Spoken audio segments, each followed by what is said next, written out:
Good afternoon, everybody. This your boy B Mahari here, representing MehariNation Sports Podcast here on a beautiful Saturday afternoon here in the Twin Cities. We got Regis Prograde versus Josh Taylor coming up later on today. So, got a lot to talk about in basketball. So, welcome to episode number 7 of Basketball Conversations. All right. I was basically working a lot this week, so had to push my episode of Basketball Conversations to today's slot. You know what I mean? So, and I just wanted to say salute to Marlo's Corner, holding it down for all the best boxing commentary in the business. So, much love to the brother. So, got a lot to talk about today, so no time to waste. Let's get down to it. Okay? So, yesterday, oh yeah, salute to Ticket TV for this too. So, yesterday, on Undisputed, Magic Johnson talked about uh, Lonzo Ball's struggles in Los Angeles, and he basically highlighted how the distraction and the controversy by LaVar Ball really made things difficult for Lonzo Ball to flourish as a rookie. Okay, now everything that Magic Johnson talked about, basically, I've been saying it, and everybody who's been covering basketball on YouTube have been saying it. Okay. The problem with this is LeVar Ball came in with all that arrogance, all that bravado. You know what I mean? And the fact is, he put too much pressure on his son before he even stepped on the basketball court. Okay. And he put a bullseye on Lonzo's back. That's why you saw on opening night, Patrick Beverly basically he punked out Lonzo Ball. You know, and when you come out and say those kind of ridiculous things without even proving it on the basketball court, you're basically putting yourself in the lion's den against dogs that want the piece of you. Okay, and that's what happened. You know, and here's the other key thing that it really made me think a little bit more deeper. Magic Johnson highlighted the fact that Lonzo Ball has confidence issues. Sometimes, most games, he has confidence issues. He doesn't believe in his skill set. He doesn't believe in himself. And every time he's played on the court, you notice how he tries to get away from the action and doesn't look to shoot the ball. You understand? See, those are the things that I look for in rookies. Okay, now now that he's in a new situation in New Orleans, I wish him nothing but the best. And hopefully he can flourish into being the player that he can be. But the jury's out on this brother. Okay, this guy shoots below 30%. Okay, he didn't play well on opening night, including that ridiculous one-legged three-pointer that only James Harden could pull that off. Okay, and he sat out most of the fourth quarter until he was forced to be back on the game, by Alvin Gentry during the overtime game against Toronto. Okay, now all the other point guards that were drafted after him, they've been balling. Luka Doncic, Trey Young, even Coby White from my Chicago Bulls has been balling. All right. And I'm excited about what Coby White can do, man. Ooh, I can't wait. But we're going to talk about that shortly. Okay.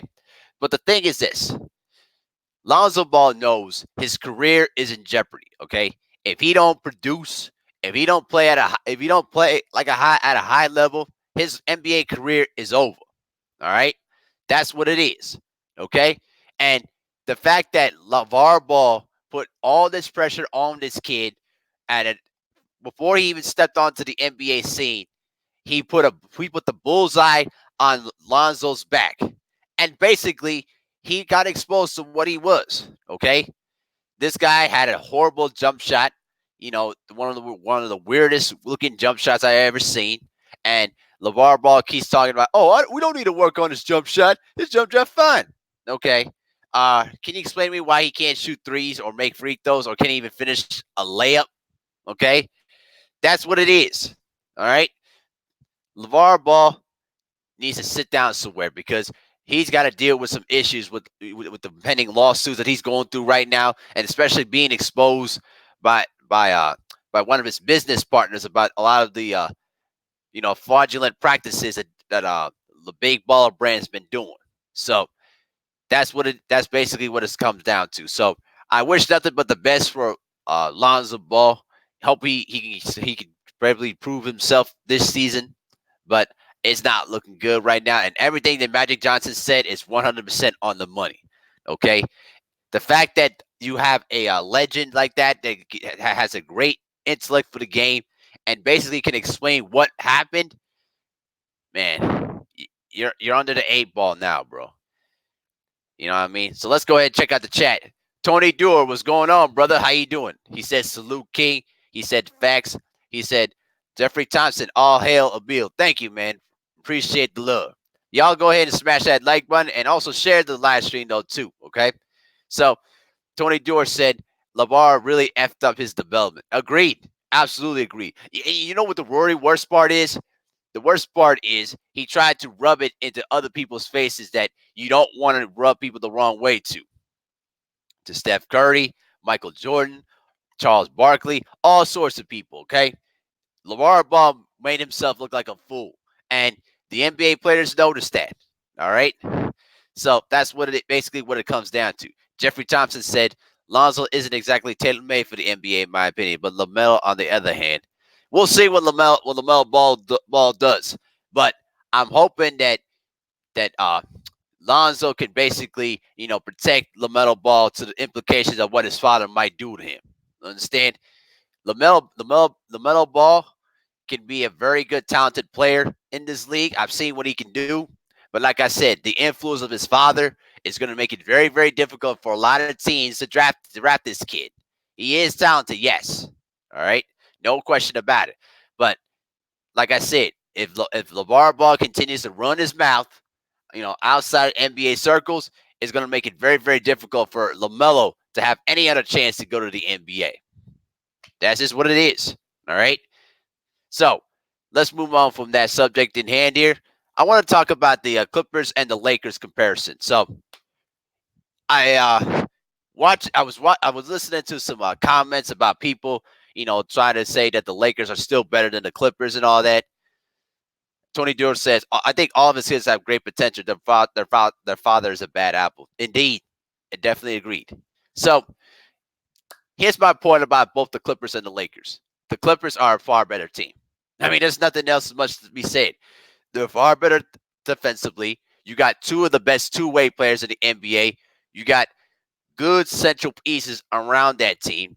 Okay, you got a good bench. You got Zubac. You got Williams. You got Lou Williams coming off the bench. You got Patrick Patterson hitting threes. Okay, you got Patrick Beverley being the tiger on defense and the physical leader that he is. Okay, let me tell you this right now: the Lakers are a completely fundamentally flawed team. Okay, yes, they have Anthony Davis and LeBron James there, but here's the problem to this: you have JaVale McGee and Dwight Howard as your center, okay? They're not guys that can stretch the floor and provide spacing, okay? Now, when Kyle Kuzma comes back, he's going to be moved into the starting lineup, okay? So that's going to force, in my opinion, they're going to have to be forced to put Anthony Davis at the 5 to get themselves even more spacing, okay? And let me just say this, though, too. Missing Lance Stevenson and not signing Carmelo Anthony is going to really hurt the Lakers in the long run. All right, you got you're missing out on two guys that can create their own shot. Okay, that can space the floor, and also both of them can finish. All right, so the Clippers right now, man, they're sitting pretty good because here's the thing: both Kawhi Leonard and Paul George can take turns being, being the main two scorers. Okay, and to top it all that, they don't have to overextend themselves because they got a deep team that is very sound defensively. And one of my favorite players on that Clippers team is Lazar Harrell. I really like that big man. He's a very good physical player. He can rebound, block shots, run the floor. He's a very, very good complementary player for that Clippers team. And when you also got Zubac off the bench, it's a perfect combination. You cannot lose with that combination. All right. So the thing is this: the Lakers right now, they need to get scores, they need to get shooters for spacing purposes, because without that spacing, it's going to really clutter things in their half court sets. Because I can see right now LeBron James and Anthony Davis is going to take the majority of the jump shots. Okay. So, truthfully, I think that the Lakers need to not start JaVale McGee as a starting center. Okay, put Anthony Davis at the 5, and put LeBron James at the 4. Okay, you need more spacing on the floor, and LeBron has to be careful of trying to do too much. Okay, yes, he's still one of the best players in the game, but he's not a young man anymore. Okay, so he's gonna have to be very selective of where he can pick his spots on the floor. Okay, so let's go ahead and check out the chat real quick. Tony Dor says the Clippers got it all. Jeffrey Thompson says the Clippers all the way, no complaining at all. Agree. Okay. It's just boxing. What's going on, brother? How you doing? He says salute MehariNation in the chat. Thank you for coming in. Tony Dor said, I'm so disappointed that they gave my boy Dance Lance. I know, man. I'm telling you, Lance Stevenson could really help well with this team right now, especially their power off the bench. He could really help them out there too. And you could put him in the starting lineup, and you could put him as a 2 or the 3. Jeffrey Thompson says Kuzma is not enough to see the Clippers. Okay. Tony Dor says Jamal Crawford is interested in coming to the Lakers. We'll see. I mean, it still might not be enough to put them over the hump, but at least we'll give them another scorer off the bench that they could turn to get some scoring, because they need shooters very badly. Okay. And if things don't go well, they got to go for the gamble and sign Carmelo Anthony. All right. It's ridiculous that Melo is not on this Lakers team, because right now Melo could be perfect for this Lakers team, because you could put him at the 3, and then you could put LeBron at the 4, Anthony Davis at the 5, and you could have all the spacing on the floor to attack. All right. Because starting JaVale McGee or even putting Dwight Howard on the floor is not going to cut it. Let me get some water real quick.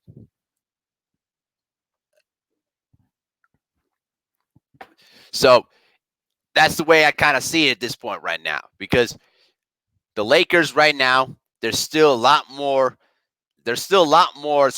weaknesses on that team than the Clippers are. Okay. Now, the big thing that I would have to watch for the Clippers is that, Kawhi Leonard and Paul George are due to miss some key games. It's due to miss, some games due to injuries. Okay. Now, when Paul George comes back, and here's the other thing though too. Here's the other thing. Now let me do something real quick. Hold on, let me do something real quick. There we go. Perfect. So here's the other thing though too that people need to understand. Okay. The other thing too that really is mind-boggling when you think about this Clippers team is that they could go 7 to 8 deep and keep rotating they have interchangeable pieces on the floor that really can allow Kawhi Leonard and Paul George to shoot at high percentages and basically keep the floor spacing open. All right. So you don't have to worry about managing minutes between Paul George and Kawhi Leonard, because you got other pieces out on the floor that can basically do all the other stuff, while Paul George and Kawhi Leonard, all they have to do is just play at their normal all-star levels, and they don't have to take too many shots. All right? So that's basically what it comes down to. Hey, Trick Nolte, what's going on, brother? Welcome to the channel, my friend. So let me hook you up. There you go. Here you go, Trick Nolte. There's your wrench, buddy. Okay. Let's check out the chat real quick. It's Just Boxing says, unfortunately, Carmelo is still available. Agreed. He should be signed with an NBA team. Okay. Jeffrey Thompson says, this is going to be too much minutes for LeBron to be even an important factor this year. Okay. Tony Dor says, sad truth. Agreed. Trick Nolte says, why don't ESPN do a 30-30 on why Duke basketball players are most likely not to be successful in the NBA? Woo! You know what? That's a really good topic. Yeah. But I will say this though. There were some Duke players that were successful in the NBA. Grant Hill's obviously in the Hall of Fame, but Kyrie Irving has been successful in his own right, but he only played that 1 year in Duke and was hurt most of the time. But yeah, that's a really good question. There have been some good Duke players in the past. You got Shane Battier, who had a long career in the NBA, one of the best defensive stoppers of the past decade. Okay, and you also had, let's see who was another successful player. You had Elton Brand that played Duke for 2 years and had a really and basically was a very good power forward for a good stretch, for a good 6 to 7 year stretch when he was in Chicago and with the Clippers. Okay, who else was a very good Duke player at that time? Should I say Christian Laettner? I mean, he did had a good long career, but basically was kind of iffy in his spots. So, but that is a good question. That is a very good question, though. They already did a documentary about Christian Laettner already, so but that's a good pitch. I'd be down for that. Tony Dore said facts. Jeffrey Thompson. I was just about to say that. Agreed. Trick Nolan says thank you, fam. Not a problem. Jeffrey Thompson says Lakers can't afford uh no injured AD or LeBron. Indeed, agreed. Because I know that AD is going to miss a lot of games this year. I mean, that's just one of his patterns, though. I mean, LeBron James, he's a very durable player, but he missed a lot of time due to that groin injury. So we'll see. We'll see how both these guys can at least manage their minutes on the floor.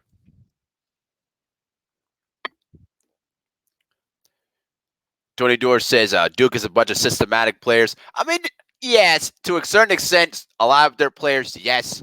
But Grant Hill, let's say this about Grant Hill, okay?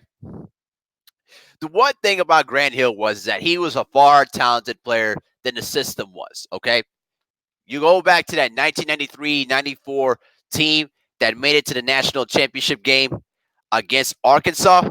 If he's not on that team, Duke doesn't make it to even close to the Final Four. They probably be out in the first, second, or even take as far as the Sweet 16.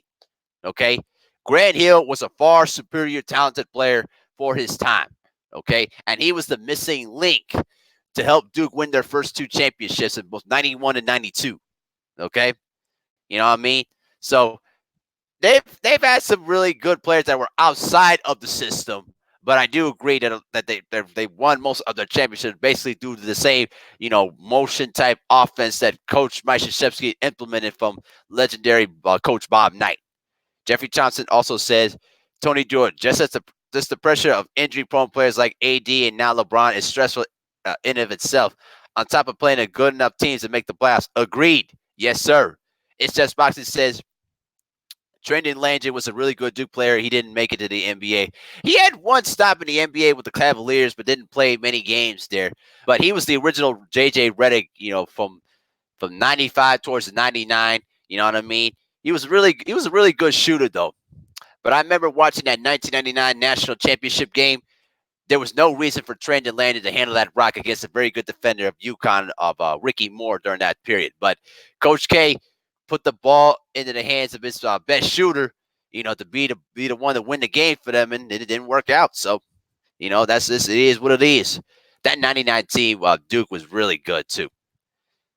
Lawrence Williams, the law is in the building. What's going on, brother? I can't wait to see Regis Prograis and Josh Taylor, though, man. It's going to be a really exciting fight. I got Regis Prograis win that fight by at least the seventh or eighth round, in my opinion.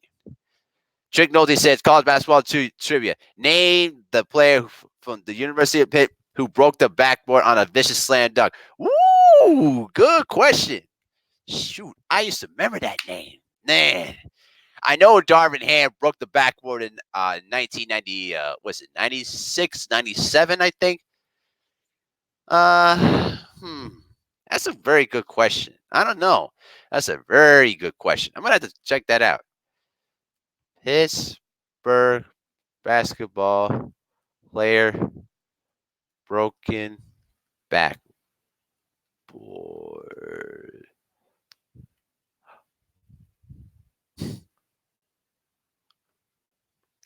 Oh, okay. Oh, yeah, that's right, Jerome Lane. Okay. That's right. That's right. Tony Dore also says, imagine that they had Jamarcus Cousins on the team. You know what? Took the words right out of my mouth. If Jamarcus Cousins was not hurt, if he never came in with that devastating knee injury, man, I'm telling you right now, this Lakers team would be set. Because then you also got DeMarcus Cousins who can shoot the ball from the outside and he can shoot the fadeaway jumper. Okay, you know what I mean. But it's just unfortunate that those injuries have really killed DeMarcus Cousins' career. You think about this for a moment. A couple of seasons ago, he was eligible to get the Supermax deal with Sacramento before he was traded to the New Orleans Pelicans. But then the Achilles injury, then the quadricep injury, and now the ACL injury. Man, this a tough break for him. I wish him nothing but the best. And the chat says Jerome Lane. Send it in, Jerome. It's just Parker says Lane. Yep. Okay. Yep. It was Jerome. It was Jerome Lane. It was back in 19. Was it back in 1988? I think. Yeah. So yeah, that was actually a vicious throwdown too. But I do see footage. Remember watching footages of Mr. Chocolate Thunder on job. Daryl Dawkins always breaking down backboards. Man.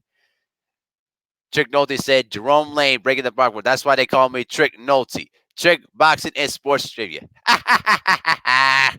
Oh, that's brilliant, man. Yeah, exactly. That's right. That's why you named yourself that way. Okay, I like that. I like that. Cool, cool. So, all right, so let's go ahead and move on from that subject there, guys. Pretty much locked down the Clippers and Lakers discussion there too, and we already talked about the Magic Johnson comments about Lonzo Ball. So I want to talk to you guys about Coby White from my Chicago Bulls. Okay, so Coby White, boy, oh boy, I am so excited. Let me tell you something. I'm a Bulls fan at heart. I love my Chicago Bulls. All right. But I'm going to tell you, Coby White right now has been putting in major work in his first two games. He's been averaging 21 points a game. Okay. Let's check out his stats. Let me check out his stats. Okay. Averaging 21 points a game on 55% shooting, and he's been shooting 41% from the free throw line in his first two games. And his debut, he had against Charlotte, he had 17 points on 6 of 13 shooting, and he was 1 of 4 from 3-point range with 3 rebounds and 7 assists. Against the Grizzlies, he had 25 points, 10 of 16 from the field, 4 of 8 from the free throw line, 6 rebounds and 2 assists, all of them off the bench.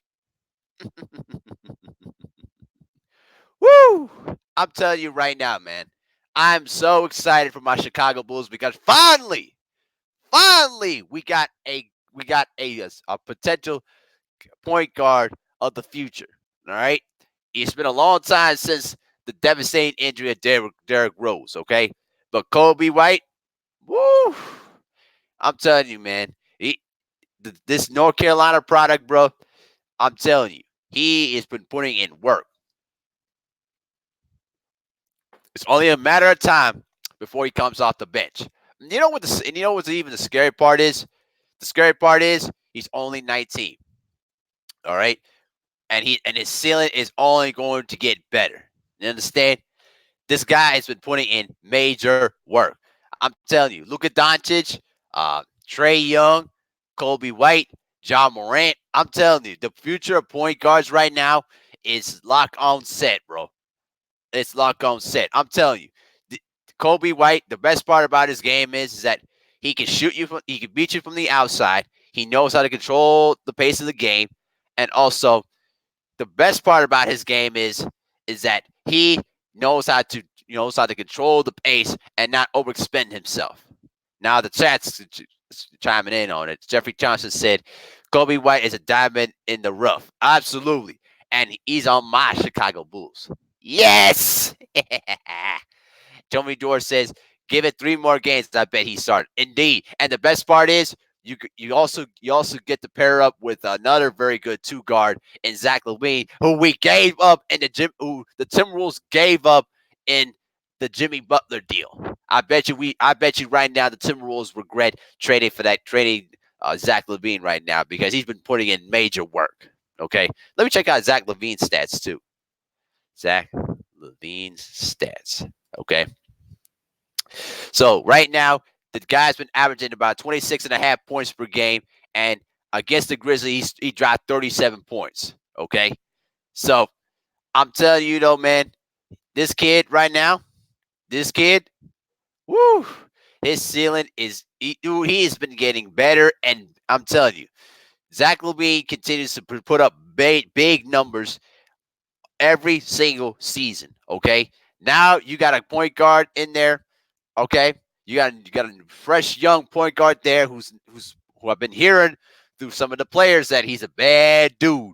I'm telling you right now, Coby White, when he starts, you got a really good backcourt in the making with both Coby White and Zach LaVine at the helm to play with what's his name? Roy Marketing. There you go. You put him in there with Roy Marketing too. Woohoo! I'm telling you, man. Keep an eye on my Chicago Bulls in the next few years. If they continue to put better pieces around those two backcourt players, woo! I'm telling you, it's gonna be scary. Tony Dore says, "I wish I was back in Chicago. I wish I was back home in Chicago. I would have went to his first game. I'm sure you would, man. I believe you." Jeffrey Thompson says, "This past draft might produce some serious potential all stars." Agreed. Definitely agreed. You know what I mean? So we'll see how he continues to produce this year. But remember, it's 2 games, so we need to see. We need to continue to see how he will go through as the season progresses. But the way it looks right now, woo-hoo-hoo, I love it, man. I am loving this. All right, y'all hold on just 1 second. Just hold on 1 second.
Okay, y'all, I'm back.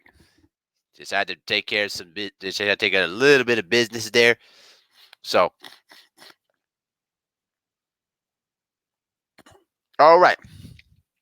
So now, with that out the way, so I want to talk to you guys about my perspective about the whole Draymond Green, Kevin Durant ongoing feud that has been going on in NBA circles. Okay. Now let me say this. Okay. I I'm gonna try to keep it as even-handed as I can, but I am going to favor Kevin Durant to a certain extent. Okay. Now, here's my point about the whole dynamic of that team last year and why it broke up. Okay. Draymond Green is a guy that expects you to be loyal to the team no matter what. All right. If you are in his, are you, if you either in or you out. All right. That's how he kind of is built. Okay.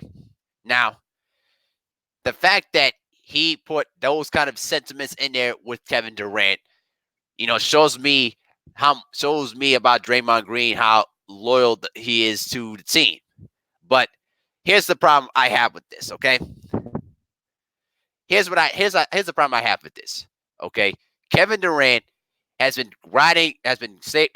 lifting your coattails for the last couple of years. Okay, why do you think you have 2 more championships on your finger?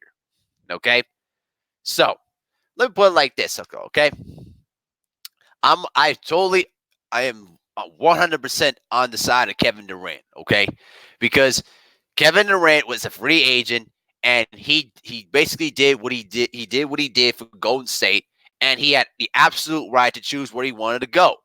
Where Draymond Green put his foot in his mouth is when he cursed him out during that game against Golden State. You guys remember that? So where he put his foot in his mouth and said, "Oh, we don't need you. We've been winning. We win games even before you. All right, we don't need you. All right." Remember, Kevin Durant is a petty person. Okay, he remembers those days in his mind, even if it's 12, even if it's 1 year, 2 years, 3 years, even 10 years. He remembers this stuff. Okay, so when it came down to free agency, everybody in their mama knew that he was never going to resign with Golden State. Okay, because here's the thing: if you're going to give $100 million deal to somebody, why couldn't you give it to Kevin Durant and send the message loud and clear that we don't support Draymond and what he said?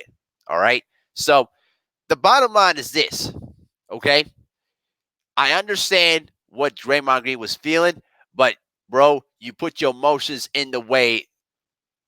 You put your emotions at the forefront than thinking about what's the better decision for the team. I should say you put your emotions in the way rather than just understanding what's important for the team. Okay, Kevin Durant was the number one option those last two championships. Okay, and if he didn't injure his Achilles in against the Toronto Raptors in that Game 5, I think the Warriors would have might have pulled it out, in my opinion. But that's up for debate. Okay,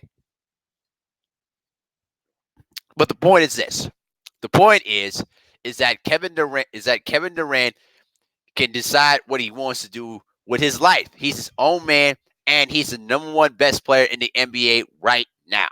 Okay, but right now is a bit of a stretch between Kawhi Leonard and Kevin Durant. All right, but the point is this: Kevin Durant can do whatever he wants to do, and he basically got what he wanted. He got the championship rings, and we don't want to. I don't want to hear about. Oh, he went on to a team that went on to win 73 games. Last time I checked, no championship. Okay, so and also Draymond Green costed them the 2016 championship for basically, getting involved with LeBron James. So the bottom line is this: the Warriors gave this dude $100 million for a guy that basically will lose it at any time. Okay, I that's where I drew the line with the Warriors, because that would send the message loud and clear that they weren't interested in about keeping Durant on the team. Because if they were, why you couldn't get that $100 million deal to Kevin Durant and tell Draymond Green go kick rocks? All right, that's how I kind of see it. So let's go ahead and check out the chat real quick, and then I'll try to finish up the topic there before we move on. Tony George says that's why I think Zion Williamson wasn't going to win Rookie of the Year. I still think he might win Rookie of the Year, but yeah, the knee injury is not a good sign. But hopefully his knee will get it together, and then he'll probably show the explosive ability that I know he's capable of. Because I said on this live stream though too that Zion Williamson is going to be a future superstar in the making, barring if he stays healthy. So we'll see what happens. And also, Tony George says the donkey versus the snake. Good one. Trick Nosey had a question. He said, put these Georgia Tech ball handlers in order from best to last. Stephon Marbury, Kenny Anderson, or Travis Best. Woo, good question. I'm going to say this. Kenny Anderson really had one of the best ball handlers, one of the best ball handling moves I've ever seen. But Stephon had a really underrated crossover there, and so did Travis Best. So here's my rate. I go Kenny Anderson number 1, Stephon Marbury number 2, and Travis Best number 3. In my opinion, at least. Kenny Anderson had the most lethal crossover move where he would basically take the ball with one hand and basically cross you over with it. Let me tell you something. If you ask Bobby Hurley who he hated to guard against, that was Kenny Anderson. Okay? Because Kenny Anderson used to put Bobby Hurley on ice skates every time they met each other during the ACC conference. All right? And that Georgia Tech team from 1990 was a really good team, too, with Kenny Anderson and Dennis Scott there, too, that ran into UNLV. You know what I mean? So, but yeah, I put Kenny Anderson at the top, Marbury at number 2, and Travis Best at number 3. Jeffrey Thompson said, the minor injury that Zion Williamson just caught messed up his chance for Rookie of the Year, but he was still playing straight through. I believe in my heart of hearts he would have won. I don't. I think. Listen, I'm gonna say this. I'm gonna say this right here, right now about the injury. Yes, the injury will play into account when it's the end of the year, but I don't think it should be the deciding factor when you put in what he could be able to do on the basketball court. But right now, the other rookies, the Coby Whites, the John Morants are off to a good start. So I think we just have to really judge about what these guys do on the court, and the injury bug issue shouldn't be at the forefront when it's time to vote and you know when it's time to decide on who should be Rookie of the Year. I still think Zion Williamson will win Rookie of the Year, but obviously things can change. You understand? So we'll see how that goes down. So Trick Nolte also said, uh, he's overrated. He wants to be tough, but I saw Zebo punked his A word. Jeffrey Thompson also said that I nominate Draymond Green as the most overrated player as well as the street clown of the year. You got that right. Listen, let me tell you something right now. When David West was on the team, nobody wanted any problems with David West. Okay, y'all people in the chat know this. Okay, y'all people know David West does MMA and boxes and also does some sparring exercises during his off seasons. Okay, that guy was a built monster. All right, if there's one guy in the NBA you don't ever want to anyone you want to mess with, that's David West. All right. Zebo's a bad man in of himself though, bro. But David West, whew, no smoke. I'm good. I don't want any problems with you. No problems. Trick Nolte said Bobby Hurley's still looking for Kenny Anderson. Oh yeah, absolutely. I'm gonna tell you this though, bro. The ACC have had good players in the '90s during that period of time. Not just with Kenny Anderson. You had Leitner. You also had Eric Montross of North Carolina. You also had George Lynch. Those guys, and then later on, you had Jerry Stackhouse. You had Rasheed Wallace, Vince Carter. You had all sorts of deep players during the ACC in the '90s, though too. But Kenny Anderson, bro, I'm telling you, that one-handed crossover move that he did on Bobby Hurley, I'm telling you, bro, it's scary. All right, it's really really scary. Okay, let's check out the chat real quick. All right, all right. Oh yeah, I said that. Uh, Chick Nolte says, "Thank you for that refresher. He's the only goon. He's the only goon too. Soft ass." And Jeffrey Thompson said, "Niggas." Tony George says, "I don't want no problems with David West. You kidding? Listen, when the Warriors were in Milwaukee, and then David West pointed out that fan and said, "Watch your mouth. Watch your mouth." Okay, so if David West points you out and he basically points you out with those big hands, I'm good. I'm keeping my mouth shut. I don't want no problems with David West. None. All right. No, none whatsoever. Trick Nolte says, whatever you're drinking, I want some of it. Jeffrey Thompson said, Kenny Henderson's from my hood in Queens. Yeah, yeah. And also, I want to do like a mini documentary series about Kenny Anderson's life, though, bro, because it's very, very tragic what happened to the guy. You know what I mean? Yeah, I'm sure Jeffrey Thompson, you already know about this, but, it's sad that he had money issues, women issues, and the fact that he kept the secret that he was molested as a kid. Sad, bro. It's real, real sad.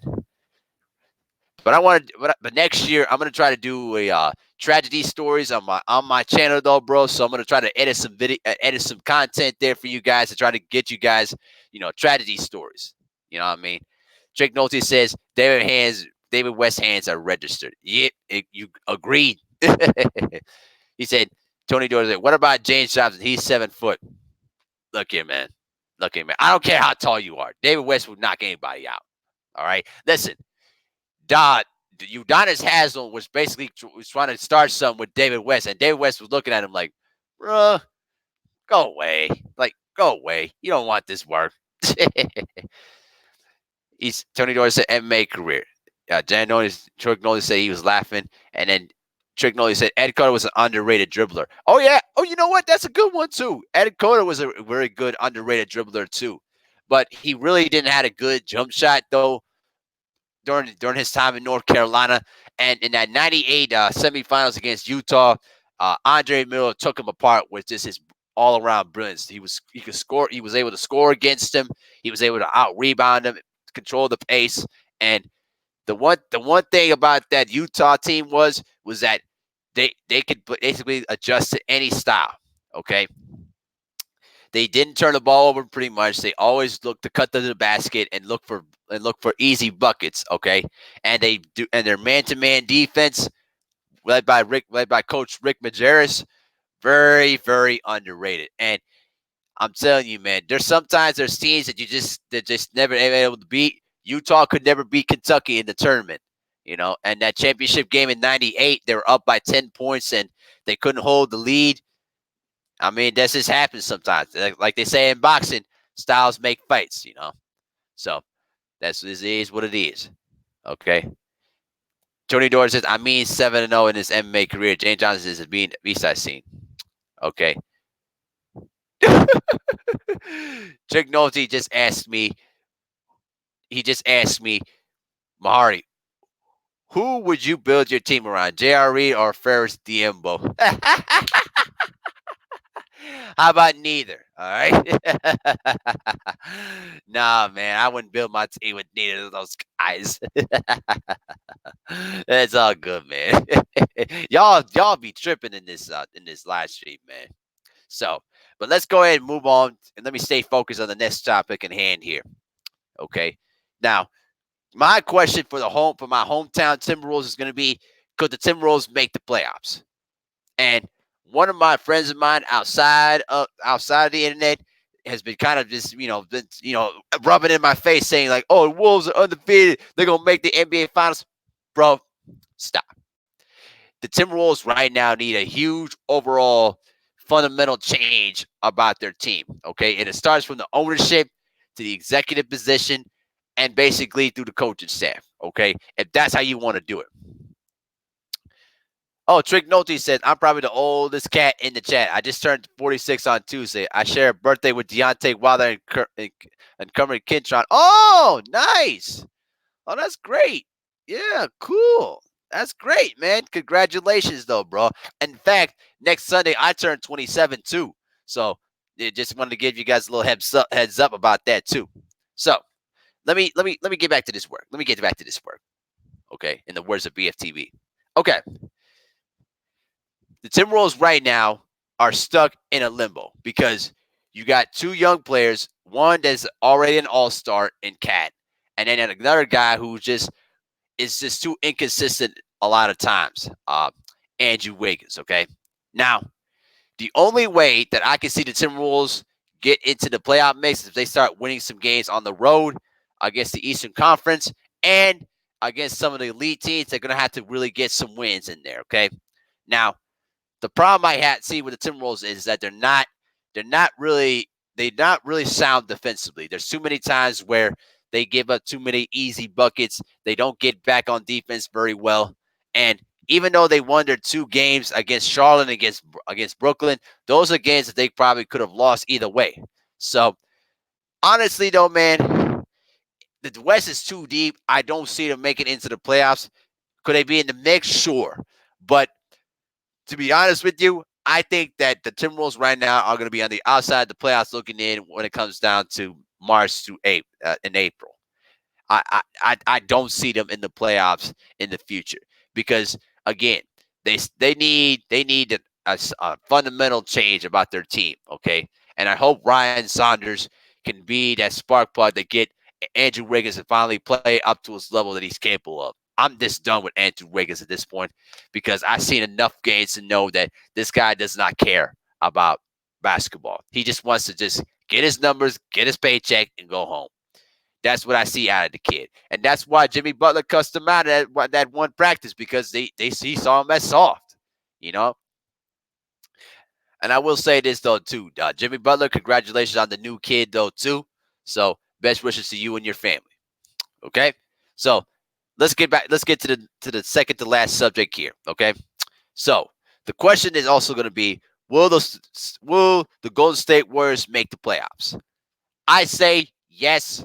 I think they're still going to be probably in the mix, probably for one of the lower level seeds, because when you have the best shooter in the NBA, you're always going to have a chance. But his wrist going to be tired by towards the end of this year because he's going to have to really do the job of carrying the load on offense. Understand? I I think to me, I think that Draymond Green is going to have to play beyond his capabilities if they're going to keep the Warriors afloat. Because right now there's not much of a bench. Okay, you're trying out new players, and you also got D'Angelo also playing probably in the same role as a Klay Thompson until Klay Thompson comes back next season. Okay, so the thing is this: I think they're still going to be in the playoff mix. Will they win a championship? No. I think the Warriors right now they're in a stage where they're basically restructuring their roster in the hope that that they will probably get Giannis Antetokounmpo during next year's offseason. I don't see that to be possible. If the Bucks make the finals and win it, I see Giannis staying. But if not, hey, anything goes. And if Giannis decides to go to the Golden State Warriors, I, I'd be scared for 78 Sports TV. To be honest with you, he'll probably block everybody out from the West Coast on his live stream for only one day. You know what I mean? So that's how I kind of see the Warriors at this point. They're still going to be in the playoff mix, but they're not going to win a championship. And also another thing, we're going to see what Steve Kerr as a coach is really made of. You know, he came to a situation where you already got a lot of you had the talent around you, and you made the you made the use out of that talent to win those championships. Now that you basically had some limited talent, we're gonna see what kind of a coach Steve Kerr is gonna be, or will he be exposed as the coach that had really good talent around him, and that Mark Jackson helped build that team, helped build the structure of that team. Okay. So it is what it is. So let's go ahead and check out the chat real quick. Okay. Everybody's been saying happy belated birthday to Trick Nolte. Yes, sir. Happy belated birthday, brother. Tony George says, I've been saying get rid of Wiggins. Yep, agreed. Bro, I feel the same sentiment.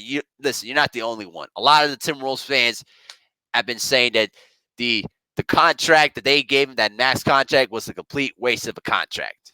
And he shows some brilliance, but it's just the consistency. He just can't put it together. It's like watching another version of Derek Coleman out on the court. It says Boxing said yes. Jeffrey Johnson says Wiggins, though cutting his hair was going to somehow make a positive impact on this work. Psych. Well, whatever hairstyle he may do, is still not going to cover who he is. Chuck Nosey says, it's just boxing. Thank you.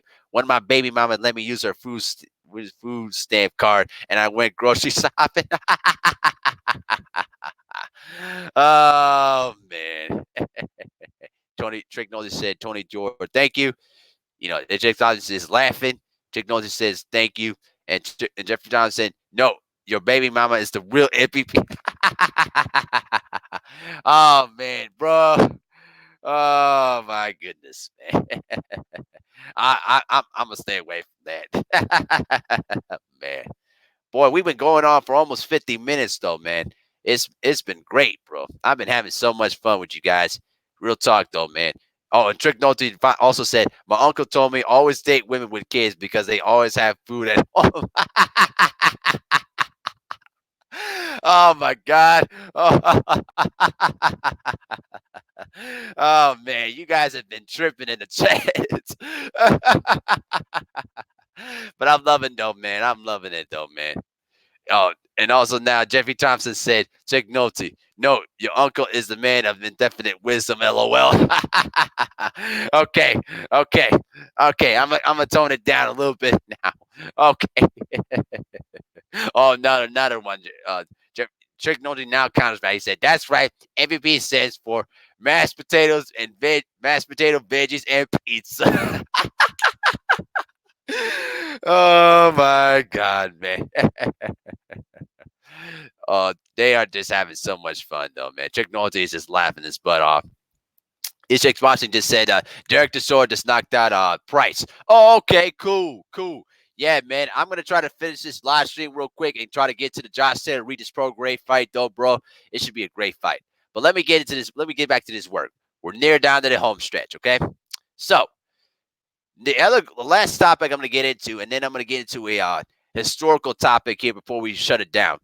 So the portion I posted up in the description there is: did James Harden overhype himself against Giannis on opening night? Note to this, okay?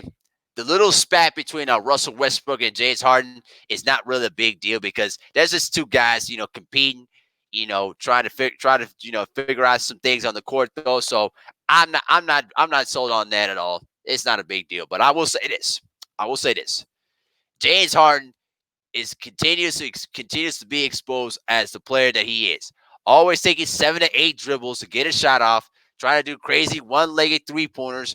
That's why he began a lot of his points from the free throw line. And a lot of times when he don't get to the free throw line, he shoots very low percentage jump shots. Okay. When Giannis, fouled out of that game against the Rockets, let me make sure I pull up his stat line there too. Against the Rockets, he had what? He had 30 points, shot 11 to 17 from the field. He had 13 rebounds and 11 assists, and he fouled out. Okay, so in the course of what 28 minutes, he had 30 points and shot 11 to 17. Very efficient. Okay, so and Drake Nolte said it's my first time here. It's lit. Thank you, bro. I really appreciate it, man. I try my best. So let's just put it like this. James Harden came in during the offseason before opening night saying, "Oh, I should have been MVP. This is what I've been doing." And his general manager was acting the fool, saying that James Harden is better than Michael Jordan. Like, are y'all on drugs or something? Did y'all forget what Giannis did last year? And now he's basically going back to the same pace again. Like, get out of here with that, bro. And every time James Harden, continues to get exposed by basically, dribble, step back three. Oh, let me get the 0 step dribble in. Let me try to lean in, get a foul call every time. And when he doesn't get the calls, and also he don't play defense. Okay, he don't play defense, and so the bottom line is this, though, man. The bottom line is this: Giannis Antetokounmpo, man, is going to continue to get better and better as he continues to evolve. Okay, so Trick Nolte just asked, you got your email in the description? Not right now, but when this live stream is over, I'll make sure to do that. Yeah, when this live stream is over, I'll make sure to do that. In fact, let me just do it right now. Let me do it right now.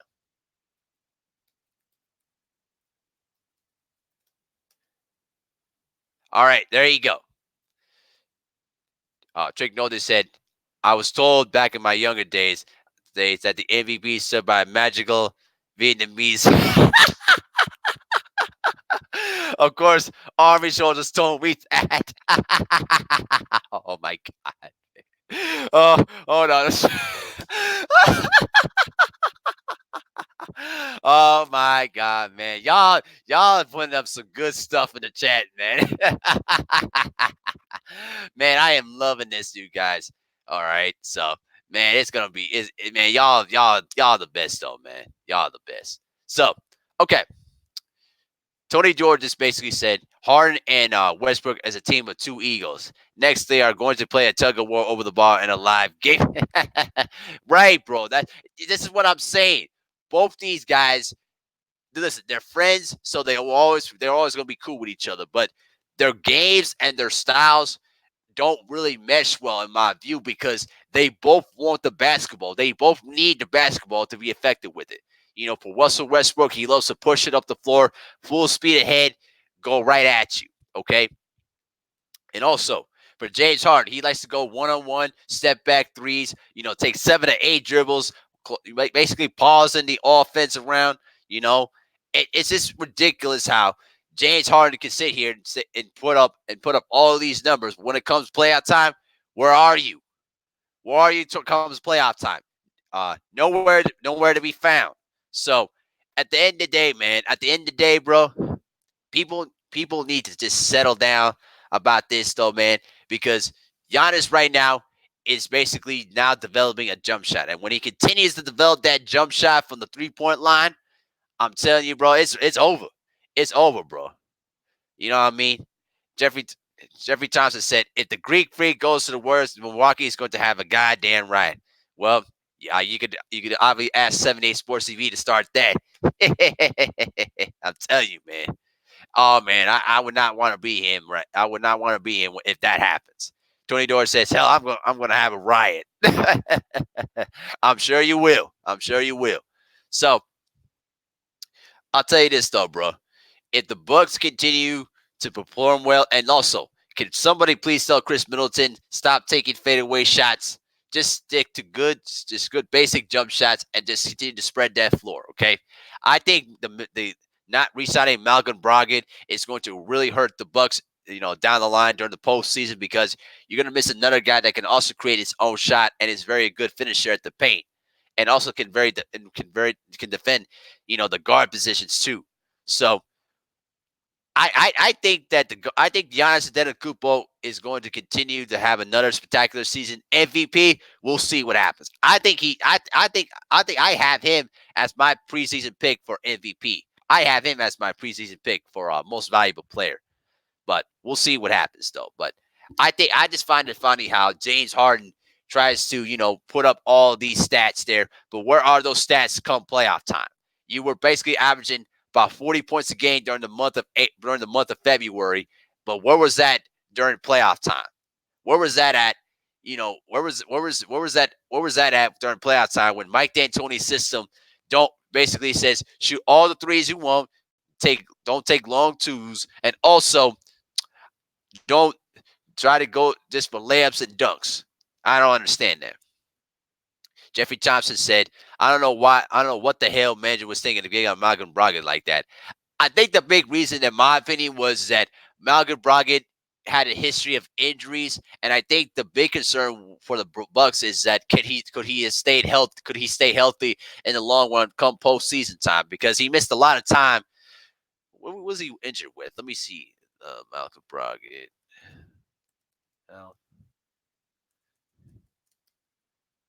Injury. Okay. Okay.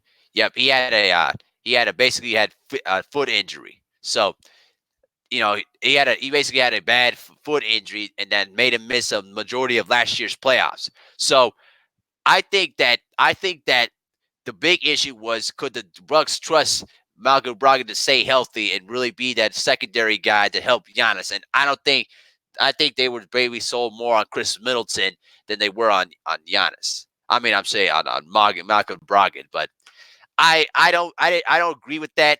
You know what I mean? But I don't really agree with that, because I think, to me, Malcolm Brogdon has more upside than Chris Middleton does. So I think not re-signing him is going to hurt, you know the Bucks more in the long run, in my opinion, at least. And also, Malcolm Brogdon and Giannis were basically good friends with each other too. So for that reason too, they let Malcolm Brogdon go, really is going to make a difference. Really could probably make a difference of where Giannis goes next offseason. Jeffrey Thompson said, I never listened to the opinions of dudes who compete in their girls be, be, with their girls in the category of tight jeans. So to deal with Harden has no, to deal so the deal so deal for Harden has no damn basis to talk about. I do agree with that. Definitely do agree with that. So that's basically where I stand on that topic. Now, the last topic I want to discuss about before I go ahead and wrap this up, I want to give you guys a historical topic that I want to discuss about. Okay, I'm, you know what I mean. Oh, I know, I got you. I got what you were saying, Jeffrey Thompson. I got what you were saying. You right, you right. I got what you were saying. So the last topic I wanted to discuss about as my historical topic of the live stream before we wrap it up. I want to discuss about Tim Hardaway Sr.'s case for the Hall of Fame. Okay. Now, when I think of Hall of Fame, in my viewpoint as a basketball historian, I think of a couple of things. Did your accomplishments warrant your status in the game? What did you contribute to the game that helped make an impact on the next generation? Okay, and were you a major influence on and off the court? Okay, during your time as a player. Okay, because the stuff after retirement to me doesn't mean anything. Okay, unless if you committed murder or you committed a crime. Okay, so here's the thing about Tim Hardaway. Okay, Tim Hardaway when he came into the NBA had one of the best crossover steps during the 90s. Okay, he was basically one to begin the trend of basically the 1-2 crossover move that guys like the Allen Iversons of the world and others began to implement. Okay, and also shout out to uh, Sham God, Sham God for that great crossover dribble that he used to do back in the day though when he was in Providence though too. So here's my point to this about Tim Hardaway Sr. Okay, so let me type up his Tim Hardaway's career achievements. Okay, so Tim Hardaway played basically played he played. Let's see, 1, 3, 4, 5, 6, 7, 8, 9, 10, 11, 12, 13, 14 seasons in the NBA. Okay, he played 6 years with Golden State. Uh, 6 years with Miami, 1 season in Dallas, one season in Denver, and just one more season with Indiana. Okay, and he was a 5-time All Star. Okay, he was first team All NBA in '97. Times he was on the second All Team. Okay, all right, and he also earned a gold medal during the 2000 Olympics. Okay, so I'm gonna say it like this: before the knee injury in '94. So he said, what Jeffrey Thompson said, well, are we talking about his 10-year playing with Miami or Golden State? I'm talking about his time in Golden State. Because by that time when he was in Miami, he had one good year in 97 but then afterwards, age and attrition, you know, slowed him down a bit. But I'm gonna say it like this. Tim Hardaway, to me, deserves to be in the Hall of Fame because he really was a guy that could basically break you down with his great crossover dribble. He knew how to command a fast break, and he could shoot the ball very efficiently.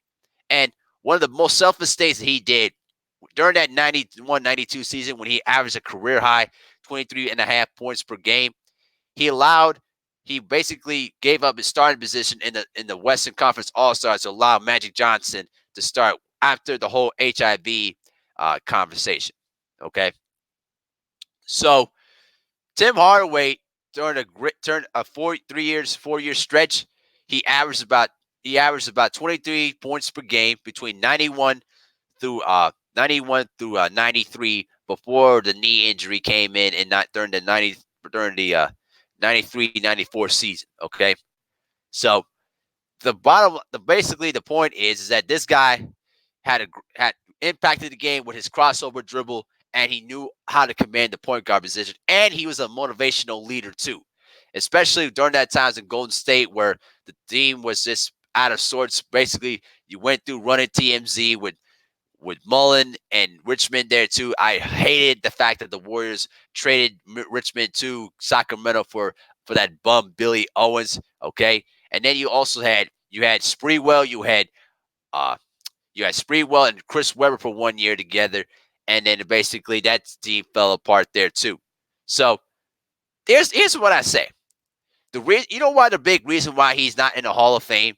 So the big reason why he's not in the Hall of Fame, sadly, was that during during an interview in February of 2007, he was basically at a show, and he made some anti homosexual comments towards certain players there too. Okay, because former basketball player John Amici came out and admitted that he was basically homosexual, and basically Hardaway said that he didn't like gay people, he didn't want to be around them, and he didn't like it at all, and he said it was should be banned around the world, even in the United States there too. And he also said that if he was found that he found one or two more homosexual players on his team, he would try to get them fired or released.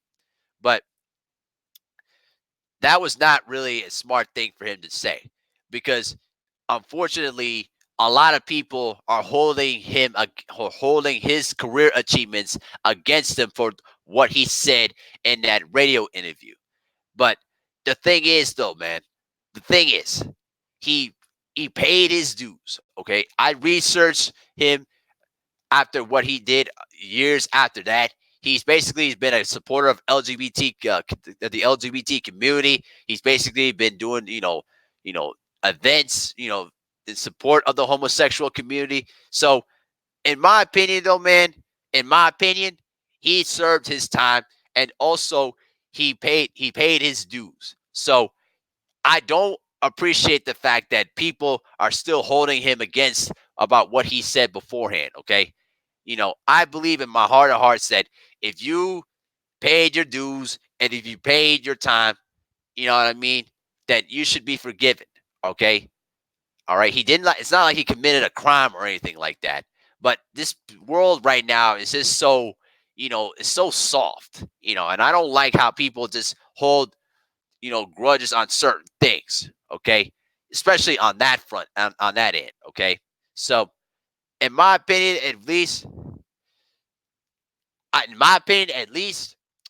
Tim Hardaway Sr. belongs in the Hall of Fame for what he did during that time. And it's not fair that Chris Mullin, who had alcohol issues early on in his career, but somehow he gets in the Hall of Fame. Okay. All right. Rich Richmond had a really good career, but most of his time was for a mediocre team in Sacramento. So I the Basketball Hall of Fame, in my opinion, it has lower standards. It's not like the Football Hall of Fame, where it's it's a lot of high unfair standards. Okay, so that is what it is, though, man. Jeffrey Thompson says, "Damn it, the LGBT was even ruining bleep back then. Then what the hell? Agreed, yeah, man. So listen, I really feel like that Tim Hardaway paid his dues, and he said he had no idea, and he also admitted few months later, September of that 2007, okay, he spoke in an interview that he had no idea how much he hurt people, and he said it was the biggest bump in the road, and he said the only thing that I could do is I could try to correct my mistake of what he did. Okay, but he's done his job, basically, that he's educated himself about the LGBT community there too, and he's done work with them to try to make up for what he said during that time. And also another thing, and also in 2013, when Jason Collins finally was the first active player in the NBA, actually I should say the first male athlete of any professional American sport to finally admit that he was basically homosexual. Okay, Hardaway basically showed his support there too. So I I really believe, though, man, it's really disgusting how the Basketball Hall of Fame continues to play these unfair standards, because listen, the man paid his dues, he paid his debt to society, and he should be rewarded for what he did on the basketball court, not what he did off the court. Okay, and I think in due time, as society continues to move forward, I think he will get his just due, because it's completely unfair that he's been shut out of the Hall of Fame. There have been a lot of good players in the Basketball Hall of Fame that deserve to get in, and Tim Hardaway is one of them. Okay, and the fact that Grant Hill, I love Grant Hill, but let's be honest here. If Grant Hill never injured those ankles, he'd be a first ballot Hall of Famer. But because he um, had major ankle surgery during the majority of his time in the early 2000s, I think to me it's unfair that Grant Hill's injury had so much doubt in that resume. I just couldn't put him in the Hall of Fame. That's how I kind of see it, man. I really do. You know, the fact that Tim Hardaway did a lot more of his damage in the early portion of his career and kept playing at a high level throughout the majority of the '90s and not get awarded for it. I just see a huge problem with that. And I think in just due, the writers of the Hall of Fame will finally do what's necessary and put this man in the Hall of Fame. All right, and I will continue on this channel to voice my my I will continue to voice my perspective on Tim Hardaway and make sure that he gets what he deserves. All right, and Tony Doris says I think Tim will make the Hall of Fame. I hope so too. I really hope so too. That's how I feel about it, and that's how I'm going to continue to feel about it down the line. So boy, I can't believe we almost made an hour. Unbelievable. So I'm gonna go ahead and just chill for now. I'm gonna go ahead and watch the Regis Prograde versus Josh Taylor fight, though, guys. So I want to thank all the guys on the chat here, guys. I really appreciate all the love and support, though, man. All right. Oh, Jeffrey Thompson said that he has to pay his debt by wearing a dress in the eyes of the LGBT mafia. I know, bro. It's sad. It's absolutely